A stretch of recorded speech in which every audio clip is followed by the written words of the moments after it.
18장, 19장 우리 한번 다뤄보겠습니다. 너무나도 잘 아는 내용입니다. 18장, 19장은 막바지에 예수 생애의 막바지에 보여주는데 이 18장, 19장은 사실은 주제가 간단하죠. 다른 거 없죠. 예수님의 고난과 죽으심 아닙니까? 그렇죠? 예수님의 고난과 죽으심인데 이 18장, 19장의 이 예수님의 그 고난 당하심, 그 또한 죽으심, 이 모습 속에서 이런 표현이 나와요. 내가 목마르다. 십자가에서. 내가 목마르다.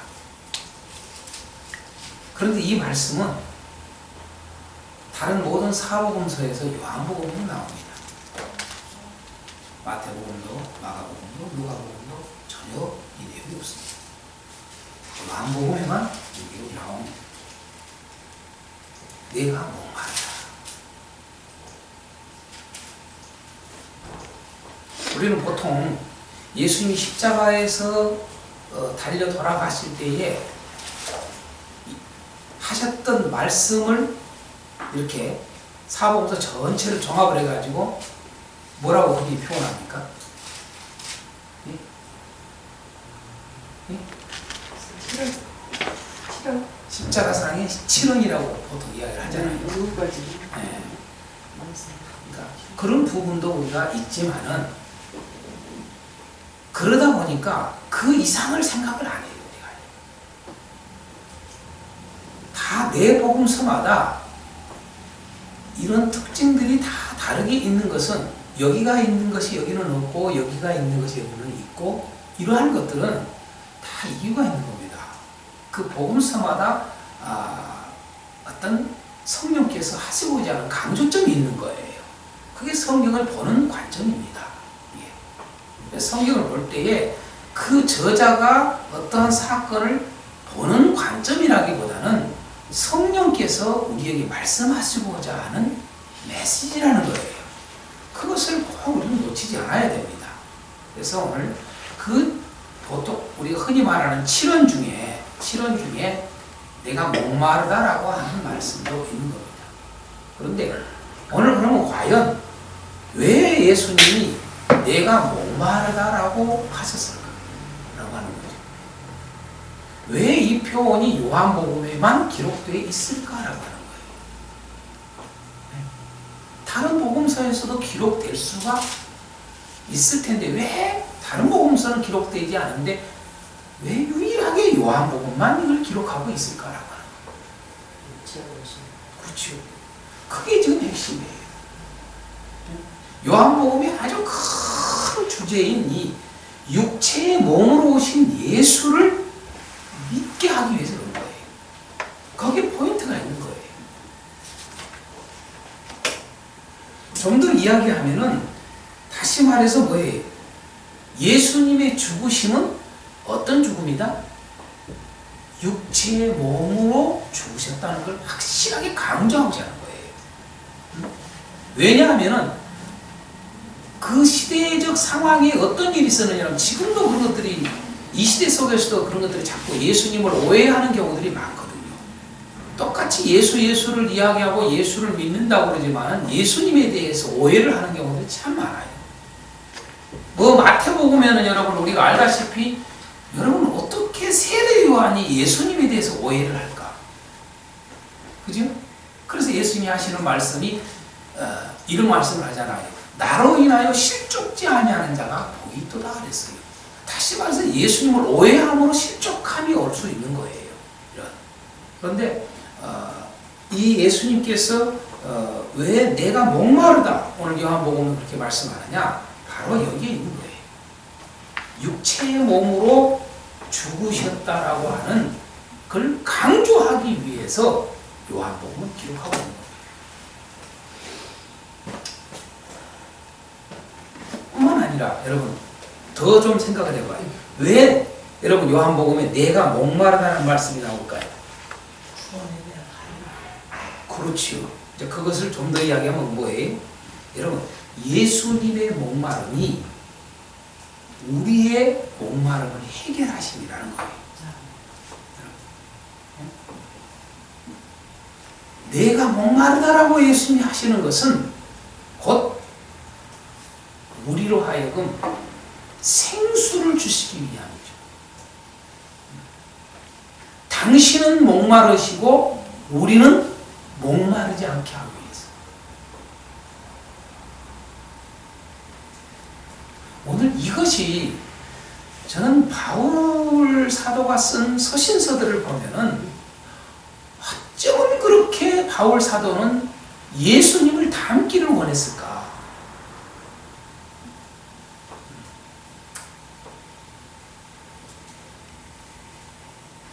쉽게 이야기하면 그겁니다. 사도 바울은 나는 목마르다. 예수님처럼. 나는 목마르다. 그러나 너희들은 목이 마르지 않기를 원한다. 다시 말해서 교회가 목마르지 않게 하기 위해서 자기가 목마른 이 사역을 하게 되는 것을 보게 됩니다. 저는 요즘 매일 이렇게 서신서를 지금 보고 있으면서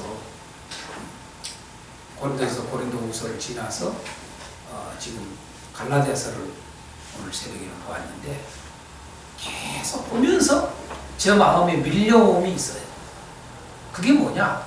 어쩌면 이렇게 사도 바울은 예수님과 똑같을까? 어쩌면 예수님처럼 그렇게 살려고. 그러니까 예수화되어 있는 모습.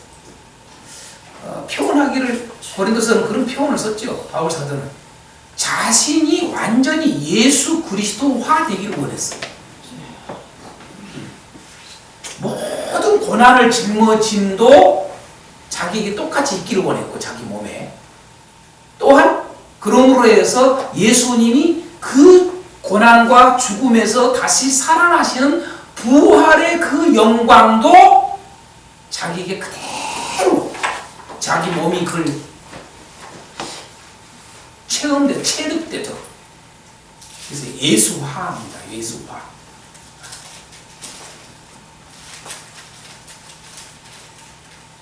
그걸 위해서 몸을 붙이며 기도했지 않았을까 라는 것들이 막 밀려와요. 저도 그래서 어쩌면은 어떻게 하면은 주님 앞에 이런 종이 될까? 이런 종이 되고 싶다. 정말. 응?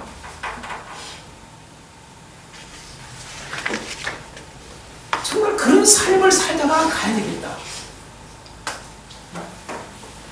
이런 마음이 막 기도의 제목이 돼요. 그래서 우리가 예수님이 나는 목마르다라고 하는 이 말씀을 우리는 거기까지 우리가 생각을 할 수 있어야 됩니다. 뿐만 아니라 오늘 말씀의 요한복음의 18장 19장의 내용 속에서 이 예수님의 고난과 죽으심 속에서 내가 목마르다라고 하는 이 표현도 있지만은 또 이런 표현도 있어요. 여러분, 피와 물이 나오다. 그들이 예수님의 옆구리에 창으로 찌르니까 피와 물이 쏟아져 나오다. 이런 표현도 사실 다른 사복음서에 이 공간복음에는 없습니다. 요한복음만 있습니다. 유일하게. 이것도 마찬가지로 동일한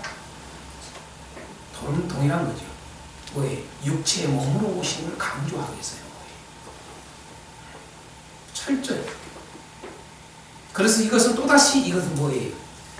예수님께서 이미 계속 그 앞부분에서 말씀을 했던 것처럼 뭐예요?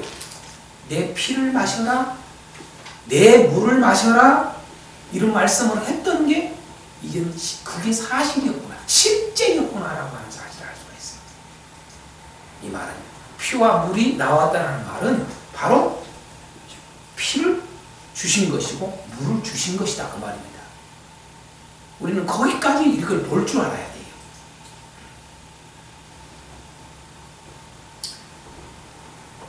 그래서 고린도후서 5장 21절에 같은 경우에 참고를 하십시오. 고린도후서 5장 21절 같은 경우에 보면은 우리에게 분명히 말해요. 예수님이 십자가에서 죽으신 것은 다른 게 아니라 이거죠. 죄를 삼으시고 우리를 대신하여 죄를 삼으시고, 그러니까 반드시 육체의 몸으로 와야 된다는 거예요. 우리 육체 가운데 죄가 있다 이 말이에요. 그렇죠? 로마서 7장에 분명히 말하기를 우리 안에 죄가 있다라고 했어요. 악이 있다고 그래요. 그 말은 그냥 육체 가운데 있는 걸 말하는 거예요. 그래서 예수님이 반드시 육체를 입고 오셔야 되고, 육체를 그대로 육체 몸으로 죽으심이 왜 필요하느냐? 바로 그래야만이 우리의 육체에 있는 죄를 사하는 거예요. 그 외에는 다른 길이 없어요. 우리가 잘 알다시피 죄라고 하는 것은 뭐예요? 철저히 뭐와 연결돼요? 육체와 연결되잖아요. 그렇죠? 그래서 우리가 창세기에 이미 말씀을 보면 3장의 내용 속에서 여러분 선악과 2장의 뭡니까? 선악과를 따먹지 말라. 그런데 그것을 보는 순간 마귀가 욕하니까 보는 순간 왕직스럽고 모험직스럽고 탐스럽게 만다는 말은 여러분 아주 육체의 정욕적 육체로 가게 하는 그것을 그대로 표현해주고 있어요. 그래서 우리가 좀 더 이야기하는 창세기 6장의 같은 경우에서 6장 몇 절입니까? 2절, 3절이고 3절 같은 데서 보면은 뭡니까? 왜 하나님께서 모든 이 세상 인류를 다 멸해요? 다 이유가 육체가 됨이라예요. 육체가 됨이라는 말은 다른 말로 말하면 죄라는 거예요. 꼭 이것을 우리는 놓치지 말아야 돼요. 그래서 바로 심판하셨던 것을, 그 심판을 예수님이 이제는 그 육체가 친히 담당하신 모습을 보여주는 내용이 바로 오늘 18장, 19장 내용입니다.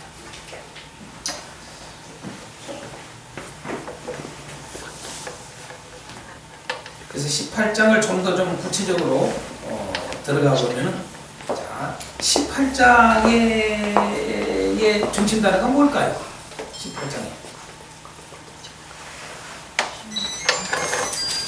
18장의 중심 단어 두 가지죠. 십자가에 18장이 십자가에, 자, 18장의 중심 단어는 두 가지입니다. 여러분, 잡히신 것이고, 잡혀서 결박당한 것이고, 또 하나는 재판받으신 거예요. 그렇죠? 네.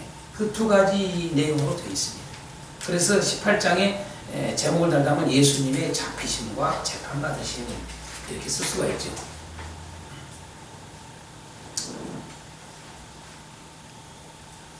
자, 먼저 우리가 예수님의 잡히심에 대해서 한번 좀 보겠습니다. 예수님의 잡히심에 대해서 1절서부터 11절 18장의 내용 속에서 예수님의 잡히심을 좀 봅니다. 자, 첫 번째로 예수님의 잡히심에 있어서 우리가 좀 알아야 될 게 있어요. 뭐냐면요, 공간복음과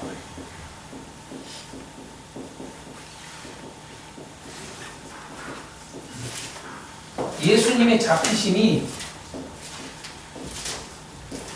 있는데, 이게 공간복음과 차이점이 있습니다. 공간복음, 다시 말해서 다른 세 복음서하고 요한복음과의 이 차이점이 있어요. 예수님의 잡히심에 대해서 어떤 차이점이 있는 거 아시죠? 네, 뭘까요? 복음서에는 예수님이 자발적으로 나오시라고 말씀하시는 그거 바로 그겁니다. 그게 차이점이에요. 다른 세 복음서는 뭐예요? 다 여러분요, 뽀뽀하고 예수님을 잡기 위해서 가름에다가 군호를 짜요. 군호를. 왜 입을 맞췄느냐? 그게 바로 뭐냐면 군호예요. 다시 말해서 이 예수님이 붙잡히신 그곳에서, 그 동산에서 누가 예수님인가를 이 군인과 이런 자들에게 다 알게 하는 거예요. 그들이 모르니까. 저자가 예수다. 저 예수를 잡아야 된다. 오로지 예수만 잡는 데 포커스가 있는 거지요. 이게. 그러니까 그것을 알 수가 없으니까 가룟 유다가 군호를 짜요. 군호를. 그게 군호가 뭐예요? 입맞춤이잖아요. 여러분. 응? 입맞춤. 잘 아다시피 성경에는 여러분 입맞춤이라는 게 많이 나와요. 입맞춤. 그렇죠? 구약이나 신약이나 이 입맞춤에 대한 이야기가 기본으로 되어 있어요. 기본으로. 이게 뭐예요? 일종의 여러분 이 입맞춤은요. 좀 더 이야기하면 어떤 입맞춤이냐면 거룩한 입맞춤이 돼야 돼요.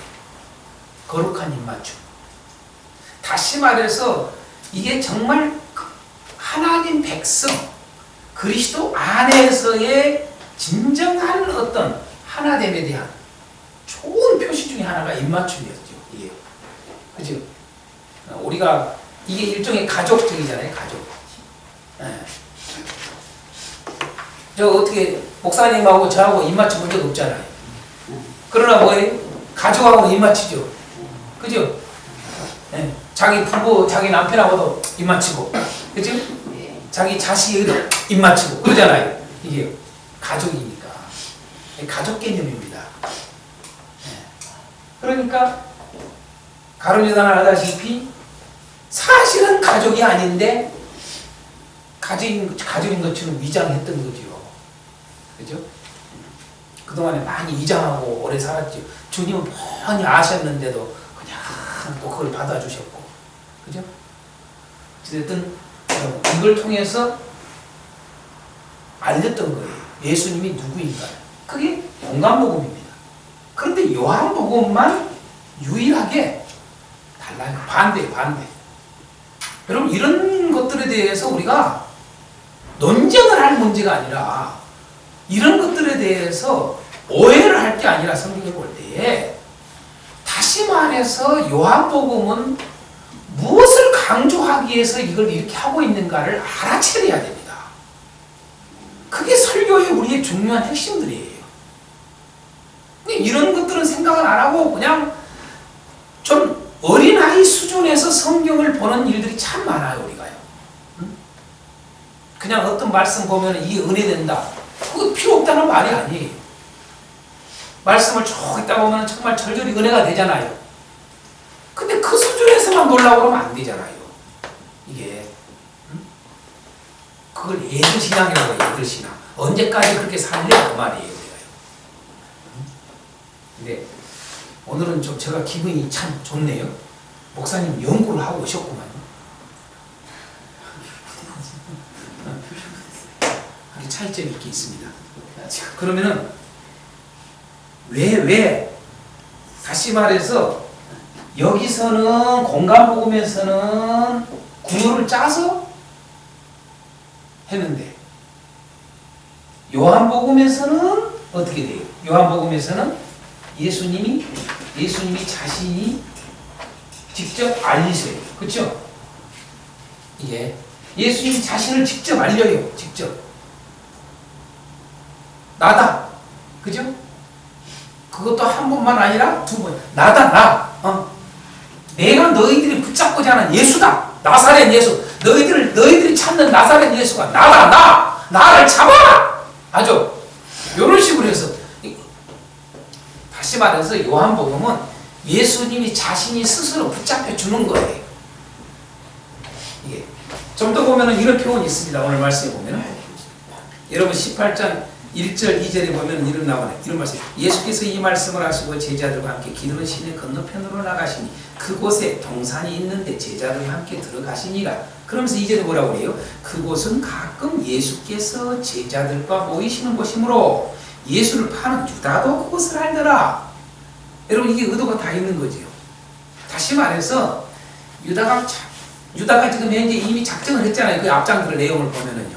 예수님을 잡으려고 이제 잡아서 이제 팔아 넘기려고 이미 작정했고 이제 그거 하려고 갔잖아요, 여러분. 예? 만찬석에서 떠나서 자기 혼자. 그런데 뭐예요? 제자들은 다들 뭐냐면은 이게 절기를 위해서 준비하기 위해서 뭐 가는가 보다 이렇게 생각했는데 아니죠. 예수님 팔려고 이미 이제 결정이 결장이 돼서 나간 거죠. 그런데 예수님 그걸 다 알고 계시고 그러니까 이제 가룟 유다에게 붙잡혀주기 위해서 가룟 유다가 데려온 그 군인들과 그들과 함께 그들에게 붙잡혀주려고 예수님이 일부러 저기에 맞춰서 가신 거예요. 또 그것도 아무 데나 가신 게 아니라 뭐예요? 가룟 유다가 잘 아는 곳. 그걸 오늘 표현 쓰고 있죠. 유다도 가룟 유다도 그곳을 알더라. 이건 일부러 붙잡혀주려고 하신 거예요. 이렇게 이런 내용들을 우리에게 보여줍니다. 이에요. 그래서 이게 차이점이에요. 이게 차이점. 왜 그럼 요한복음은 그럴까요? 7, 8절 8, 9절 요한복음은 왜 그럴까요? 왜? 그러니까 8, 9절 8절하고 9절하고요? 네. 그것도 있죠. 그렇죠. 사람들이 가는 것을 용납하라. 그렇죠. 그것도 있죠. 제자들을 다치지 않게 하기 위해서 그러면서 예. 아버지께서 내려주신 대로 하나도 잃지 아니해서 이렇게 은혜를 하려고 하셨다고. 예. 자, 그래서 두 번째가 지금 뭐냐면 강조점이에요. 예수님께서 이 잡히심에 대해서 말하고자 하는 강조점을 알 수 있어요. 다시 말해서 이 본문이 1절서부터 11절의 이 내용들이 좀 더 이야기하면 예수님이 잡히심이 무엇을 강조하기 위해서 이렇게 하신 건가를 나와 있어요. 그게 이제 두 가지죠, 두 가지. 그 강조점.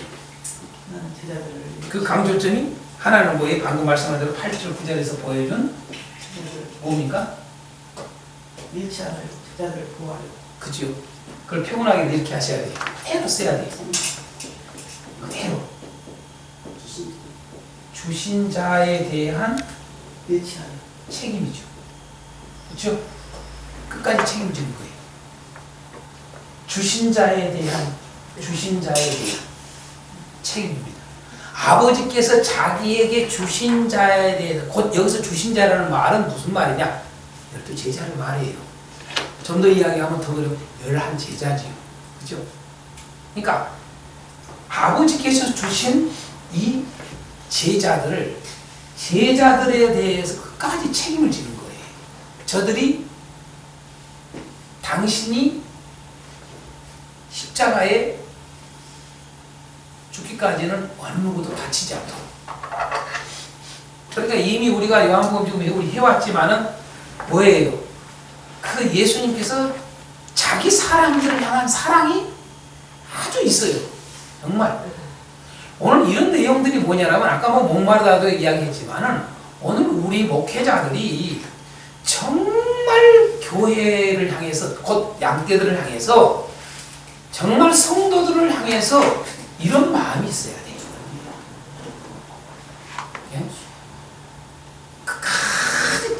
그 양떼들이 나를 치고 나를 넘어뜨리고 나를 죽이려고 해도 그 양떼들을 끝까지 책임질 수 있는 자가 참 목자라는 거예요. 그걸 우리가 정말 느끼잖아요, 이게요. 다른 사람을 몰라도 우리 목회자들은 그게 정말 있어야 돼요. 내가 주일학교를 맡든 내가 중고등부를 맡든 내가 정말 담임을 맡든 부목사를 맡든 여러분 그들이 나를 몰라준다 할지라도 그렇지 않습니까? 이게 진정한 주님을 따라가는 주님이 우리에게 보여주신 그런 것을 통해서 구원이 이루어지는 거라는 거죠. 그런 것을 통해서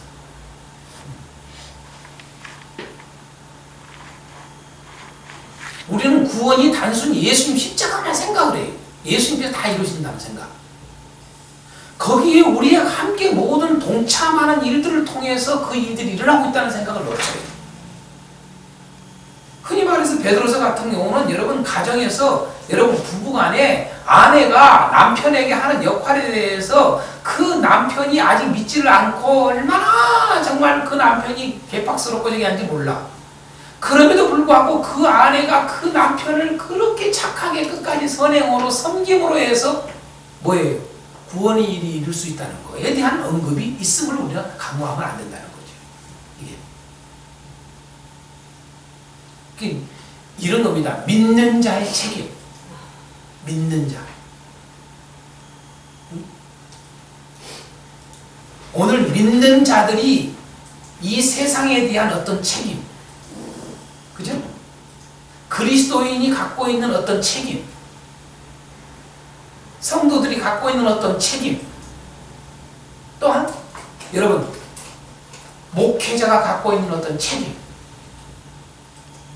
그게 주님이 갖는 책임하고 연결된다는 거죠. 이게.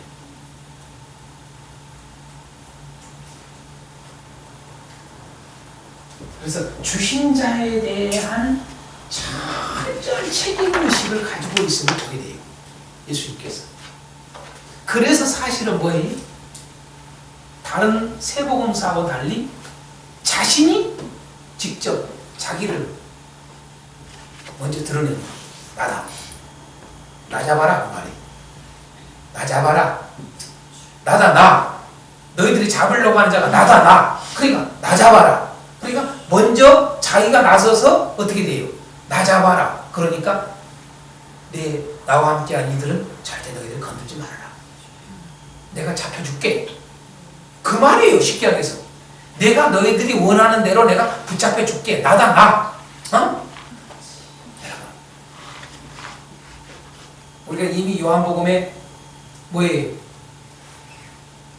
10장에서 여러분 삭군과 양의 목자를 우리가 이미 비유해서 배웠잖아요. 그렇잖아요? 근데 이 참 목자는 어떻게 돼요? 양을 버려요, 안 버려요? 안 버린단 말이에요. 오히려 뭐라고 그랬어요?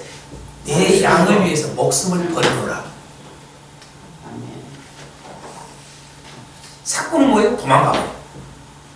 어려움 당하면 도망가버려. 힘들면 도망가버리고. 여러분, 그걸 우리는 이미 배웠어요. 예수님이 십자가의 고난을 당하심과 이 고난 당하심, 이 죽으심이 여러분 오늘 우리에게 어떻게 연결되느냐라고 하는 부분에 있어서 너무 단순하게만 연결시킨다는 것에 대해서 우리가 정말 알아야 된다는 거죠. 이게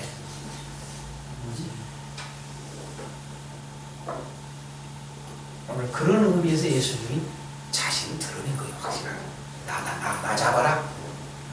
한 겁니다, 이게. 그래서 다른 복음서하고 차이점이 있는 거예요. 그게 뭐냐라면 계속 육체 몸으로 오신 예수, 자기 몸을 드림에 대한 이야기를 계속, 그죠? 처음부터 요한복음 끝까지를 보여주는 거예요. 자기의 몸을 다 드리는 거. 예. 예. 그겁니다. 그래서 진정한 구원자의 이 모습을 보여주는 거예요. 이게. 자, 두 번째로 뭘까요? 두 번째로 여러분 강조점이 있어요. 본문에.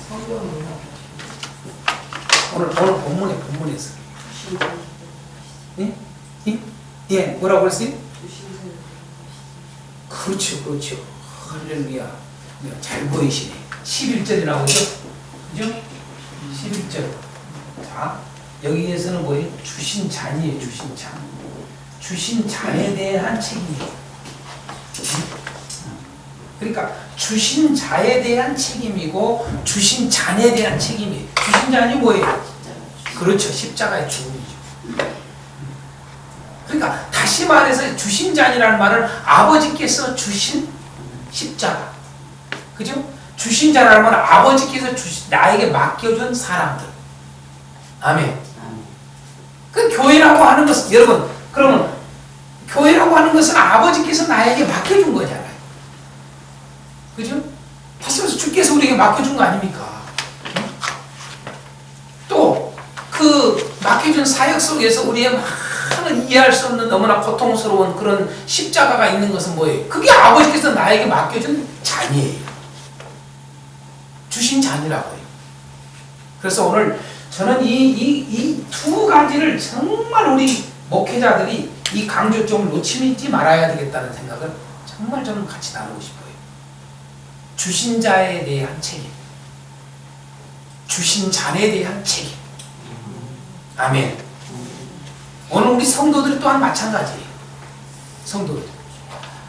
주신 자에 대한 책임, 주신 자에 대한 책임이 있어야 돼요. 여러분, 주신 자는 다시 말해서 예수님께서 흔히 말했던 복음서에 자기 십자가를 말하는 거예요. 자기 십자가. 각자의 십자가가 있다고 말이에요. 그 잔이, 이 잔이 있고 저 잔이 있고 저 잔이 있고 다 각자 잔이 다를 뿐이에요. 잔이 동일한 게 아니에요. 잔의 크기도 달라요. 그러나 분명히 잔이 있다는 거예요. 성경은 이렇게 표현해요. 그리스도인은 모두가 잔이 있다. 이렇게 표현해요. 그렇죠? 그리스도인만 잔이 있습니까? 넌 크리스찬도 잔이 있어요. 그죠? 그러나 넌 크리스찬은 다시 말해서 예수님을 믿지 않는 자에 주신 아버지의 잔은 뭐예요? 심판의 잔이에요. 진노의 잔이라고요. 아멘. 그러지만 그리스도인에게는 하나님의 자녀들에게 주는 잔은 뭐예요? 네? 나를 되게 만드는 잔이라고 말이에요. 할렐루야. 그래서 바울사도 말하는 나의 나된 것은 하나님의 은혜다. 왜? 하나님께서 뭐에 육체의 가시를 줬잖아요. 자기에게. 그게 주신 잔이잖아요. 그래서 그 육체의 가시가 무엇인가는 뭐 의견들이 많아요. 학자들이. 그렇죠? 그렇지만은 뭐 안질인지 뭔지 그거 몰라요. 아무튼. 그러나 정말 뭐 하여간 어찌됐든 그 연약함이 있었어요. 그죠? 오늘 안 목사님도 육체의 가시가 있잖아요. 근데 안 목사님만 아니라 저도 있어요. 네? 다 있어요. 육체의 가시가요. 다 정도 차이가 있고 다 달라서 그렇지 있어요. 근데 오늘 그 육체의 가시를 없애달라고 3번이나 기도했다고 그러잖아요. 그죠? 근데 안 없어져요? 없애줬어요? 안 없어져요. 그러면서 뭐라고 주께서 그랬다고 그래요? 내 은혜가 내게 족하더라. 여러분, 은혜가 족하다는 거야. 그게 내가 준 은혜다는 거야. 그래서 결국 뭐예요? 하나님이 주신 자는 뭐예요? 은혜예요. 은혜. 하나님의 은혜예요. 하나님의 은혜. 그러니까 우리는 보통 여러분 뭘 주신 것만 은혜라고 생각을 해요. 그러니까 주신 자만 은혜라고 생각하면 안 돼요. 여러분, 주신 자도 은혜고 주신 잔도 은혜예요. 아멘입니다. 그죠? 정말 그게 은혜라고요. 왜 나는 이러니까? 왜 나는 이럽니까? 그렇게 아니라 여러분 늘 이 말씀을 생각하고 살아야 돼요. 오늘 예수님은 왜 나는 이럽니까? 이런 건 아니잖아요. 아버지께서 주신 잔을 온전히 이루기 위해서 오직 거기에 생각이 집중되어 있었던 거예요. 그잖아요. 그걸 이루기 위해서 오늘 우리도 우리에게 준 잔을 마다하지 말고 싫어하지 말고 원망이나 불평하지 말고 그 잔을 어떻게 해야 되겠어요? 그 잔을 다 감당하고자 내 마음을 새롭게 하길 바랍니다. 그렇지 않습니까? 그런 것들을 우리가 보여주는 거예요. 그래서 이게 참 중요합니다. 모든 주어진 잔들이 있음을 배우게 됩니다. 주신 잔에 대한 책임, 주신 자에 대한 책임이 이 본문에서 강조하는 겁니다, 사실. 그래서 그것을 이 자피심을 그렇게 차이가 있게 보이는 거예요. 이게 요한복음의 특징입니다. 이게. 자, 두 번째로 이제 12절서부터 40절까지, 12절서부터 40절까지 보면은 뭡니까?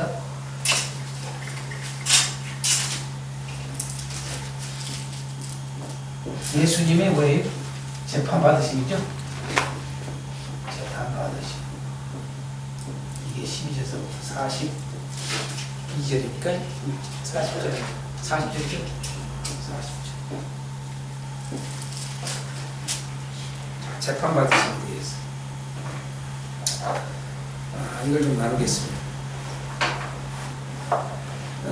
예수님의 재판받으심에서 첫 번째로 우리 한번 신문 과정을 한번 좀 보겠습니다. 신문 과정. 신문 과정이 어떻게 돼요? 신문 과정이.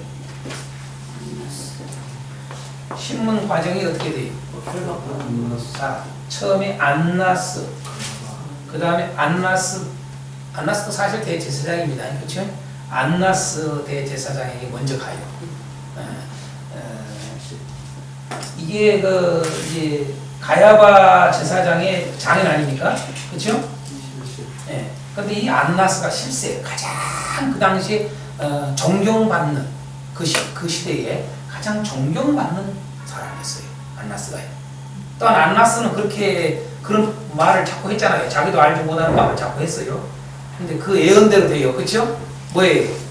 이 백성을 위해서 한 사람이 죽어야 된다고. 아니요, 가야바가 그랬어요. 아니요, 안나스가. 안나스. 그렇죠? 그러니까 아니야. 안나스가. 14절 보셔요. 예? 14절 보셔요. 어디요? 14절. 가야바는 유대인들에게 한 사람 백성에게 주는 것이 유익하다고 권고하는 참 내가 착각이네. 그럴 수 있어요. 그럴 수 있어요.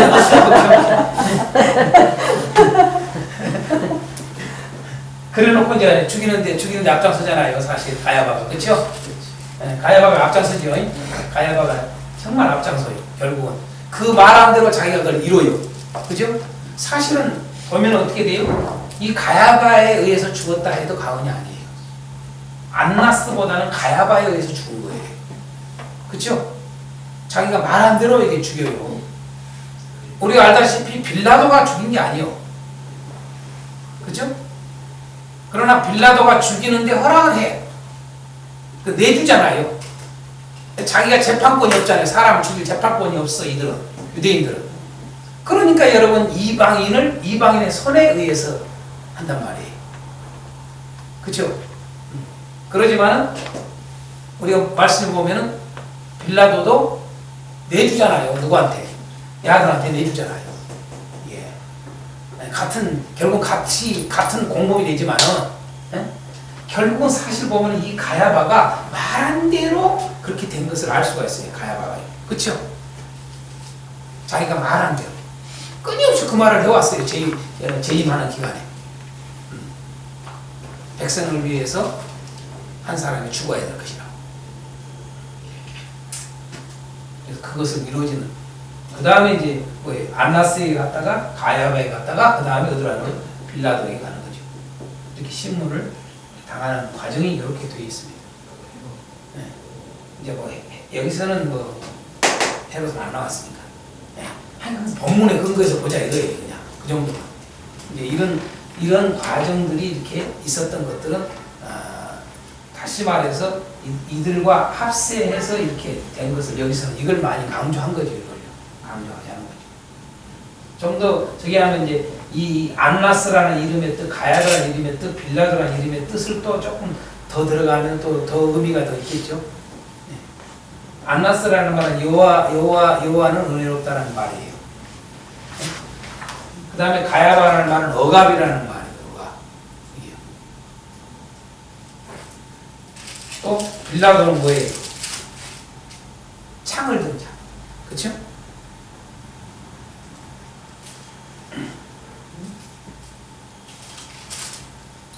안나스는 여호와는 은혜로우시다 라는 뜻이고, 그러니까 역시 안나스는 별로 어떤 저기가 없어요. 보면은요, 내용들 쭉 보면은요, 그죠? 가야바는 이름대로 여러분 억압이라는 뜻이 억압. 가야바. 안나스는 은혜라는 뜻을 가지고 있고, 네. 빌라도는 창을 가진 자, 창을 든 자, 창을 가진 자. 그래서 그 고대 문헌들을 보면은요, 빌라도에 대해서 우리가 뭡니까 요세푸스라든가 등등 이런 표현들을 하기를 빌라도에서 뭐라고 이 고대 문헌에 기록되어 있느냐 하면 뭐예요? 빌라도가 뇌물을 참 좋아했던가 봐요. 빌라도가 뇌물을 좋아하고, 다시 말해서 공의로운 재판을 하지 않는. 그래서 이게 진짜 뭐냐면 죽이는데 저게 또 창을 가지고 그 이름대로 그런 역할들을 했다라고 하는 것이 고대 문헌 속에서 나옵니다. 빌라도가 이러한 과정 속에서 신문했다라고 하는 것을 참고하면서 공평하지 않은 그런 재판자였음을 창을 가진 자로서 휘둘렀음을 볼 수가 있습니다. 여기서 두 번째로 이제 우리가 대제사장과 빌라도를 대하는 예수님의 태도를 좀 보겠습니다. 대제사장과 빌라도를 대하는 예수님의 태도. 그러니까 이 대제사장들을 대하는 예수님의 태도, 빌라도를 대하는 예수님의 태도 좀 다르죠? 그렇죠? 뭐가 달라요? 태도가 좀 다른 게.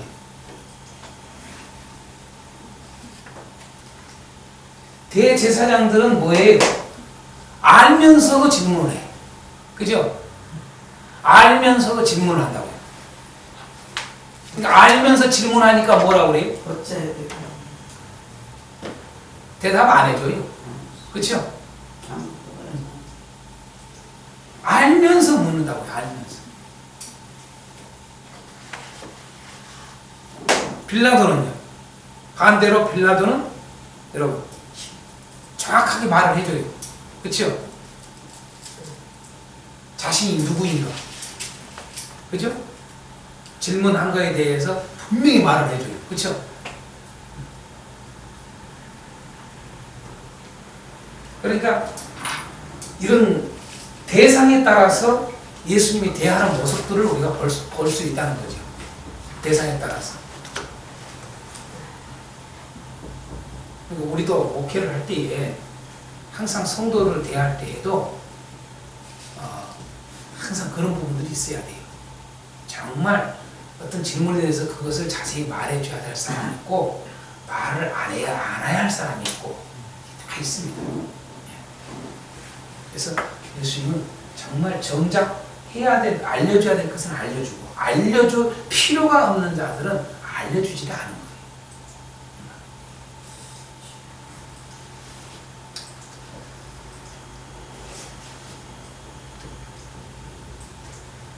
어, 18장 내용에서 뭐 다른 어려운 점들은 없고요. 마지막으로 세 번째,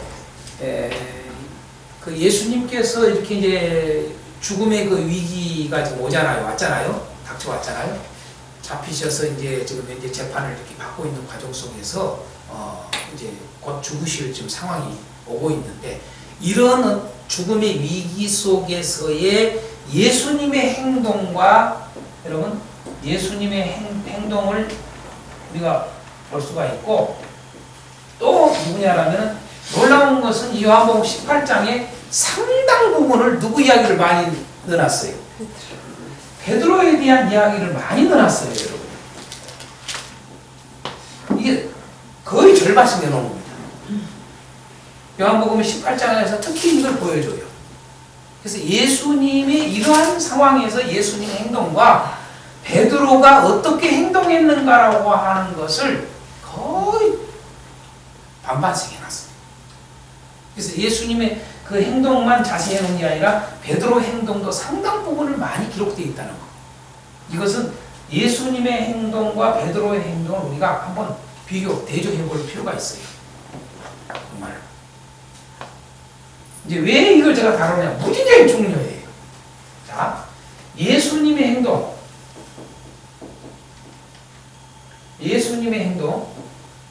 베드로의 행동,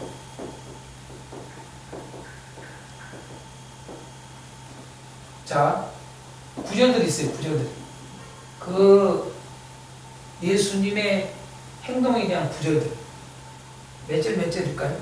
한번 찾아봤어요. 그 중요한 표현이 있어요. 중요한 표현. 그러면 저기까요? 네? 아니 예수님이 나라고 예수님의 행동에서 중요한 것. 자, 이 베드로의 행동과 이렇게 비교를 해볼 때에 지금 한번 그 행동의 중요한 표현들을 한번 찾아보세요. 자, 예수님의 행동은 어디에서 찾을 수 있어요? 10절? 10절. 아, 그 베드로 거 내두고 예수님의 행동을 한번 보라고요. 예수님의 행동에서. 나가고 그렇죠. 5절.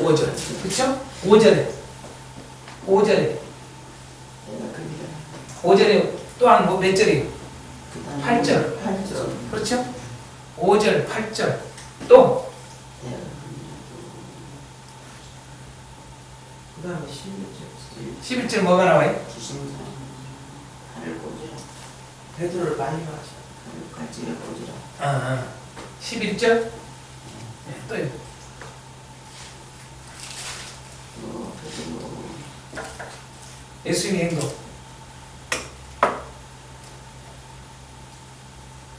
자, 예수님의 행동에서 5절, 8절이 보여주고 있는 표현 중요한 게 뭐예요? 나사렛 예수. 예수님은 나사렛 예수님을 죽으시려고 하고 여러분 표현. 내가 그 사람이다. 네가 사는 사람이다. 그렇죠? 내가 그 사람이다. 네? 그죠? 사실은 원어 그대로 보면 우리가 뭐예요? 내가 이다예요. 예? I am이에요. I am. I am이에요. 사실 I am. 응? I am. 근데 보통 이제 영어 성경들 보면 이렇게 돼 있어요. I am he 이렇게 돼 있어요. I am he. 근데 he는 사실 붙여놓은 거예요. 예.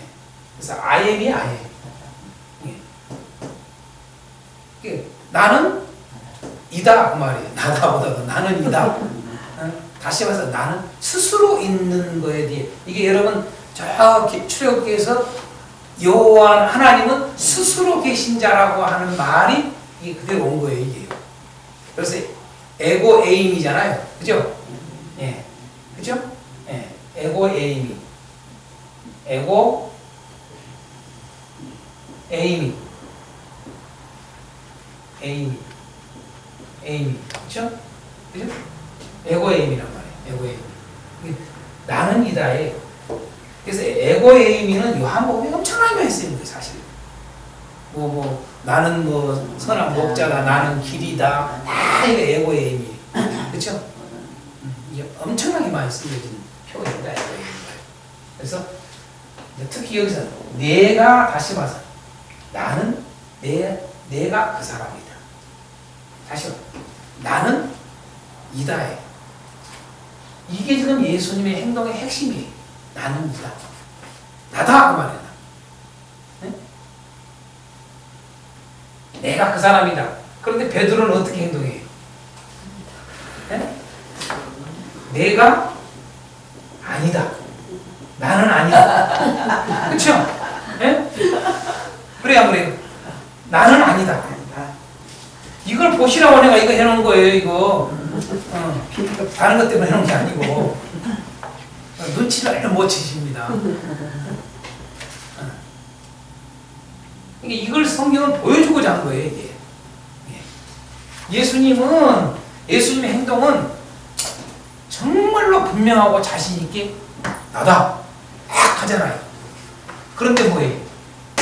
베드로는 나는 아니다. 하잖아요. 그렇죠? 이걸 보여줘요. 좀 더 저 뒤에 가보면 예수님은 나는 그다라고만 뿐만 아니라 나는 내가 그로라 뭐 이런 식으로 써 있잖아요. 내가 그로라 뿐만 아니라 뭐예요? 내가 그다라고 말을 쓴 게 아니라 저 빌라도에게 뭐라고 썼어요? 이렇게 쓰죠. 내가 왕이다. 그렇죠? 이렇게 쓴 거예요. 내가 왕이다. 빌라도가 물어보니까 너 유대인의 왕이냐? 그러니까 뭐라고 그래? 몇 절이라고 하니까? 37절이라고 하죠? 그쵸? 37절에 빌라도가 이랬는데 그러면 네가 왕이냐? 왕이 아니냐? 예수께서 대답해요. 네 말과 같이 내가 왕이니라. 내가 왕이다 그 말이에요. 그쵸? 분명하게 이렇게 분명하게 표현한단 말이에요. 내가 왕이다. 그런데 베드로는 내가 아니다. 어디에 나와요? 베드로는 내가 아니다고 말한 게 17절, 25절. 17절. 25절 또요. 그 다음 절에 나오죠. 3번 부인했잖아요. 2번만 했어요? 26절. 네? 27절이죠. 그죠? 네. 네. 3번 부인했죠? 내가 아니다고 3번 한 거예요. 17절, 25절, 27절. 여기다 써야지. 17절, 25절, 27절. I'm not. I'm not. 그렇죠. I am not 그러는 거예요. 네. 이거는 I am 그러는데. 오늘날 말하면 영어로 말하면 뭐죠? 예수님은 I am 그러는데. 베드로는 뭐라고 그래? I am not 그러잖아요. 계속. 여러분 어떠세요? I am not을 많이 쓰세요. 못됐어요. 못 들으셨어요.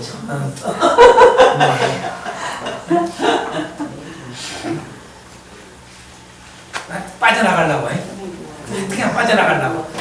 성도들 보면 교회에서 그런 일 있잖아요. 목사님들이 뭐 시키면은 나는 아니라고 빠져나가려고 그러잖아요. 그렇죠?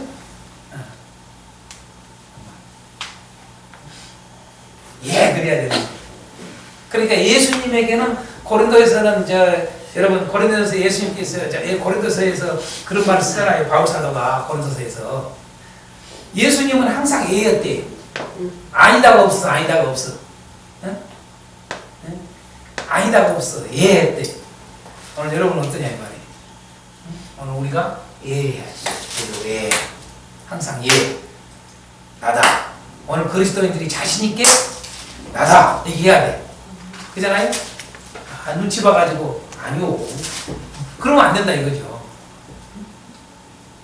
오늘날 우리가 특히 이 세상에서 우리 한국교회의 지금 문제점 중에 하나가 정말 문제점 중에 하나가 뭐냐?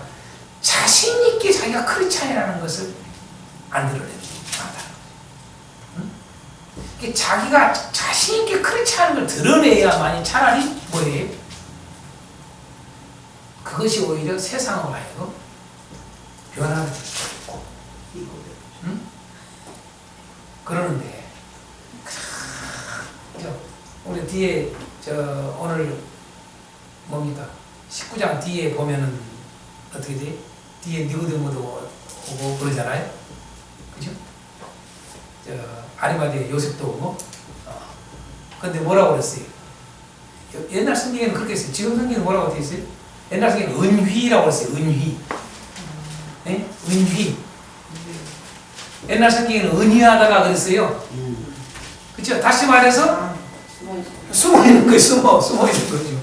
숨어 있다가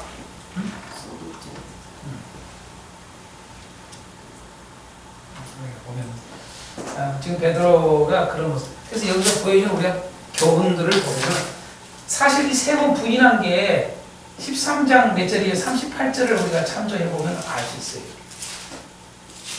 13장 38절에 예수님이 라고 말씀했어요. 내 목숨을 주겠다.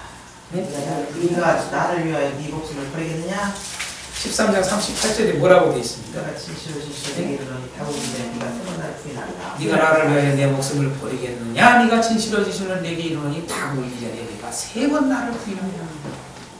예수님이 분명히 말하는 너는 다 물기 전에 3번 부인한다. 이렇게 했는데 너는 뭐예요? 역시 부인하고 있잖아요. 그래서 오늘 여기서 우리가 알 수 있는 것 중에 하나는 교훈 중에 하나. 예수님은 어떻게 이렇게 행동을 하느냐? 한 2가지로 우리가 볼 수 있어요. 뭡니까? 신적 권위입니다. 첫 번째. 그렇죠? 신적 권위. 예수님의 이 행동이 나다! 이 신적 권위입니다. 그러니까 여러분 보세요. 그 군병들하고 왔을 때 다 어떻게 돼요? 다 쓰러져 버리는 거예요. 그 권위 앞에. 네. 그 놀라운 광경이 하나 나타나잖아요. 신적 권위.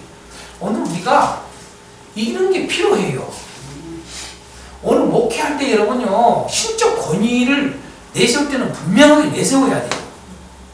분명히 내세울 때는 내세울 필요가 있어요, 여러분요. 그래야 여러분 교회가 되게 하는 거예요. 근데 그 하나님이 우리에게 주신 이 권위를 우리 목회자들이 오히려 무너뜨려요. 그럼 그 권위 권위를 사용할 줄 못한 경우들이 참 많아요.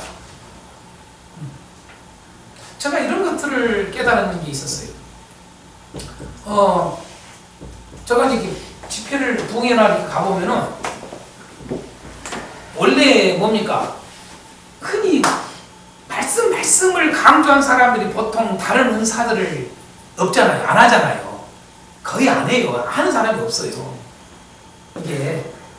근데 저도 이게 말씀을 하다 보니까 그런 것들을 놓치는 것이 있어요. 좀. 그런 걸 좀, 다시 말해서 은사적으로 막 가는 사람들처럼 그렇게 그게 잘 안 돼요. 그게. 그런데 하나님께서 제가 깨닫게 하신 것 중에 하나가 뭐냐면은 그게 하나님이 우리에게 권위를 다 주신 걸 내가 쓰지 않고 있는 것이 있구나 하는 것을 많이 느꼈어요. 예. 정말 그 권위를 정말 남발을 하면 안 되지만은 또 남용을 해서도 안 되지만은 그걸 제대로 쓸 줄 알아야 돼요. 복음을 위해서. 그래서 정말 집회에 가서는 그걸 해줘요. 요즘은. 응? 안수도 해주고 그걸 한다고요. 그러면 안수하면은 여러분요. 그리고 또 저기도 나가요. 이게 저도 몰랐어요. 저도 몰라. 안수하면 그 사람이 다 나와. 그냥 예언이 나가 그냥. 이게 저도 몰랐어요. 그러니까 안 쓴 거예요. 안 쓴 거. 하나님 나에게 그런 것들을 다 주셨는데, 그리고 정말 어떤 사람은 병을 갖다가 아무리 병을 갖다 안 되고 그런 사람이 제가 기도 한 번 했는데 그 이후로는 그것이 완전히 떠났어요. 그런 경우들이 많이 나타나는 거예요. 이게 보면은. 그래서 하나님이 주신 권위로 우리가 정말 신적 권위를 가지고 하나님이 주신 권위는 신적 권위잖아요. 그 권위는 정말 우리가 자신 있게 쓸 줄 알아야 돼. 이게 묻고 다 묻고.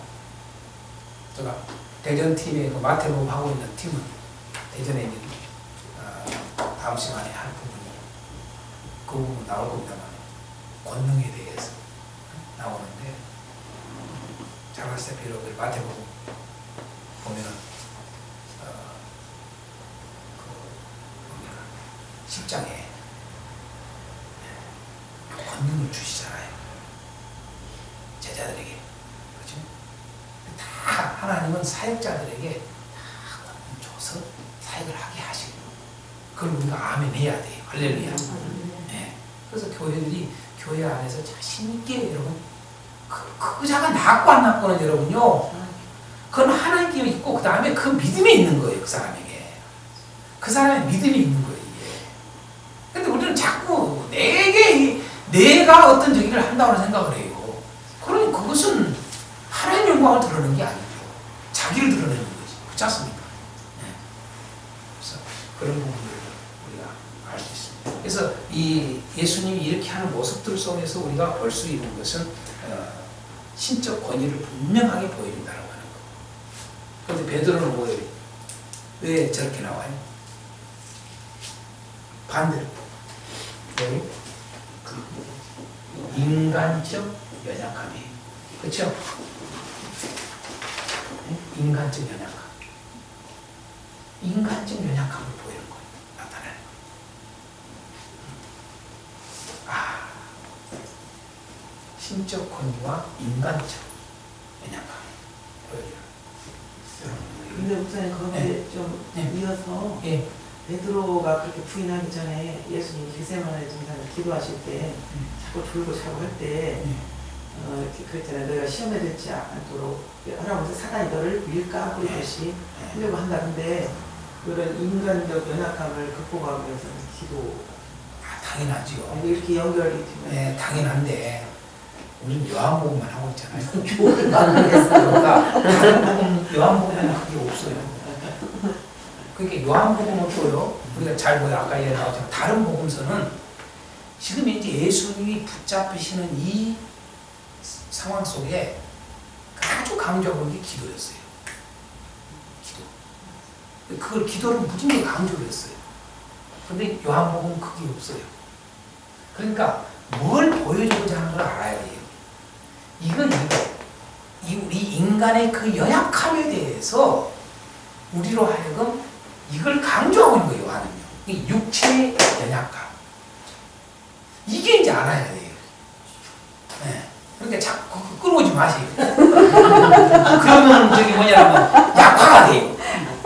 그러니까 항상 설교를 할 때는 본문의 근거에서 충실하게 해라. 할렐루야. 제가 늘 강조하는 설교에 대한 강조점이잖아요. 본문에 충실하지 않았던 설교들이 많아요. 우리가. 예. 자꾸 다른 데도 있는데 그럼 섞어치기 하려고 해요. 그러면 약화가 됩니다. 맞지 않는 말이 아니라 약화가 돼. 그걸 강조하고자 하는 왜 이런 표현을 쓰고 있는가, 왜 이런 것들을 보여주고 있을까, 이런 것들이 의도가 있다 이거죠. 이게. 그래서 우리는 그 의도대로 설교를 하라 그 말이에요. 그게 하나님의 뜻을 이루어가는 거예요. 그 속에 성령이 역사하는 거예요. 그래서 여기서는 보면은 사실은 뭐예요? 어떻게 보면 뭐예요? 강한 긍정이죠. 그렇죠? 네. 반대로 뭐예요? 이건 강한 부정이에요. 그걸 우리에게 지금 보고자 하는 거죠.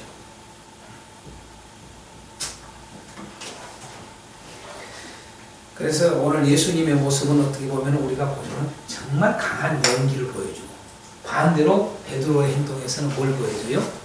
뻔뻔함. 그렇죠? 좀 그 표현하면 강한 뻔뻔함. 그렇죠?